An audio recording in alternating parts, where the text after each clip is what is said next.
یہ عدالت judicial commission میں ہونے والی گفتگو کا ریکارڈ نہیں رکھتی۔ ہماری پریس ریلیز میں وضاحت تھی کہ جسٹس بابر ستار نے چیف جسٹس کو بتایا تھا وہ گرین کارڈ ہولڈر ہیں۔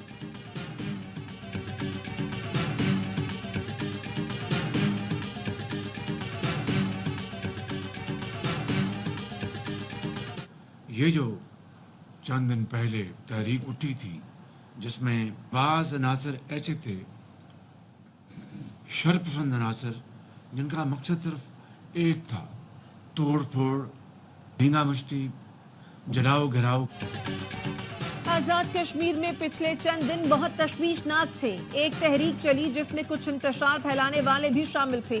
وہ چاہتے تھے توڑ پھوڑ اور قتل و غارت ہو۔ وزیر اعظم شہباز شریف کا آزاد کشمیر کابینہ سے اظہار خیال، کہا آزاد کشمیر کے لیے فوری طور پر 23 ارب روپے کا پیکج دیا۔ وہ دن ضرور آئے گا جب کشمیریوں اور فلسطینیوں کو اپنے حقوق ملیں گے۔ پاکستان کو قرضوں سے آزادی دلانے کے لیے دن رات محنت کرنا ہوگی۔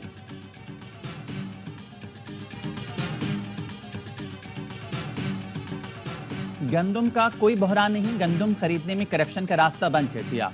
وزیر اعلیٰ پنجاب مریم نواز کہتی ہیں کسانوں کے لیے 4 ارب کا پیکج لا رہے ہیں، کارڈ سے 1.5 لاکھ روپے فی فصل دیا جائے گا۔ یہ حکومت نواز شریف کی ہے۔ مریم اور شہباز سپاہی ہیں۔ ہر بار نواز شریف کی حکومت سازش سے ختم کی گئی، اس بار یہ ترقی کا سفر نہیں رکنا چاہیے۔ گواہ رہنا مریم نواز نے 2 ماہ میں اسپتال کھڑا کر دیا۔ سیاسی مفاد سے زیادہ پنجاب کے عوام کا مفاد عزیز ہے۔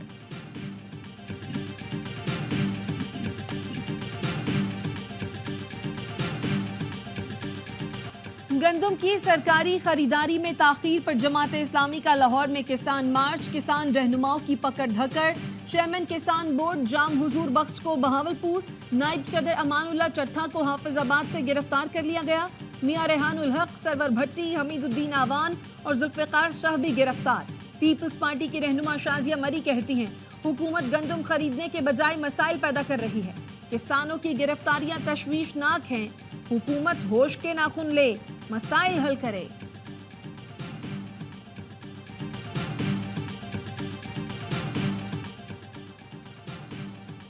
ججز کی عدم تعیناتی، لاہور ہائی کورٹ کا وزیر اعلیٰ پنجاب کو طلب کرنے کا انتہا۔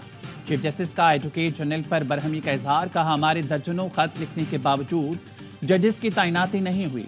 آپ کا طرز عمل توہین عدالت ہے۔ پہلے آپ نے یقین دلایا کہ ججز تعینات کر دیے جائیں گے، اب آپ مرضی کے ججز کے لیے مشاورت کا کہہ رہے ہیں۔ مزید تاخیر پر وزیر اعلیٰ کو بلانا پڑا تو بلایا جائے گا۔ نظام اسی طرح چلانا ہے تو ایک ترمیم کر کے سب کچھ ختم کر دیں۔ عدالت کا کسی سیاسی جماعت سے تعلق نہیں۔ ایڈوکیٹ جنرل صاحب، آپ بھی پارٹی نہ بنیں۔ آپ کھلی عدالت میں بات کرنے سے کیوں ڈر رہے ہیں؟ ویسے تو نیب قانون ہی ختم کر دیا گیا، اب عدالتوں کو بھی نہ رہنے دیں تو حرج نہیں۔ خصوصی عدالتوں میں ججز کی تعیناتی کے لیے قائم کمیٹی کل طلب۔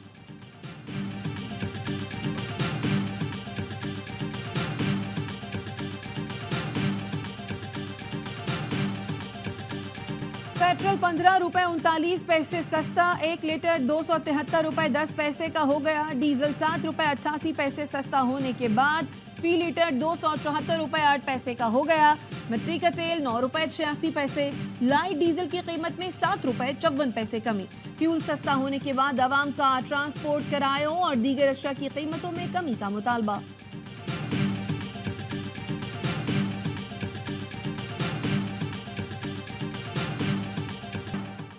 سیلز ٹیکس وصولی صرف وفاقی ادارہ کرے۔ آئی ایم ایف نے ٹیکس نظام کو جدید بنانے کے لیے نئے مطالبات پیش کر دیے۔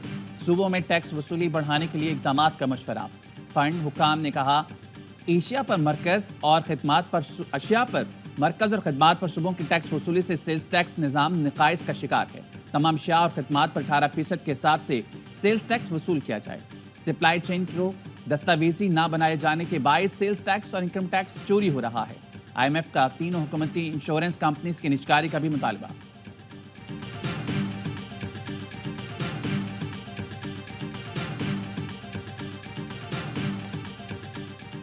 گورنر ہاؤس میں یونیورسٹی بنائی، اب روزگار اسکیم شروع کرنے جا رہے ہیں۔ گورنر سندھ کامران ٹیسوری کہتے ہیں لوگوں کو 1 کروڑ تک بلا سود قرض دیے جائیں گے۔ اس وقت 50,000 بچے گورنر ہاؤس میں تعلیم حاصل کر رہے ہیں. بچوں کو صرف تعلیم نہیں دی جا رہی، ان کا اعتماد بھی بحال کیا. خود گرفتار ہوئے، جیل چلے گئے. ہم نے ان کو پھر جیل میں انٹروگیٹ کیا، جیل سے پراپر طریقے سے نکالا، اپنے کیس میں گرفتار کیا. انہوں نے تقریباً 13 سے زائد بندوں کو مارنے کا اعتراف کیا ہے، اور یہ ایک منظم گروہ ہے پورا، جس کے اندر ان کے تقریباً 24 سے قریب سہولت کار ہیں.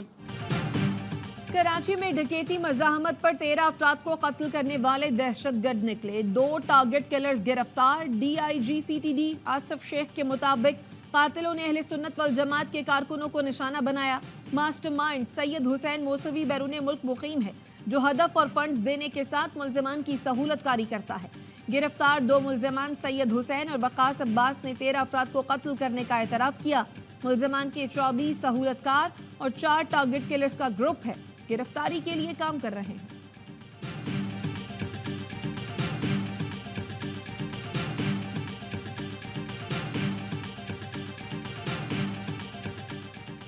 شکارپور سے مزید 2 افراد کو اغوا کر لیا گیا.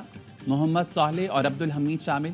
بازیابی کے لیے اہل خانہ نے فیضو اسٹاپ پر دھرنا دے دیا. ضلع بھر سے اغوا ہونے والے افراد کی تعداد 10 ہو گئی.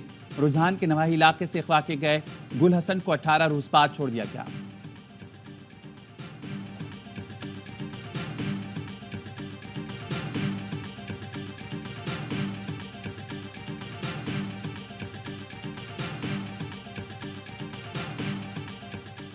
نائب وزیر اعظم اسحاق ڈار کی بیجنگ میں چین کے وزیر خزانہ سے ملاقات. پاکستان کی معیشت کی مثبت رفتار پر چینی وزیر خزانہ نے پاکستان کے اقتصادی ایجنڈے کو سراہا. مالی استحکام کو مضبوط بنانے کی کوششوں میں چین کی پاکستان کی حمایت جاری رکھنے کا اعادہ کیا. نائب وزیر اعظم اسحاق ڈار نے گورننس، ریونیو اور کاروبار میں آسانی پر حکومت کے اصلاحاتی ایجنڈے پر روشنی ڈالی. چین سے سرمایہ کاری کے حوالے سے پاکستان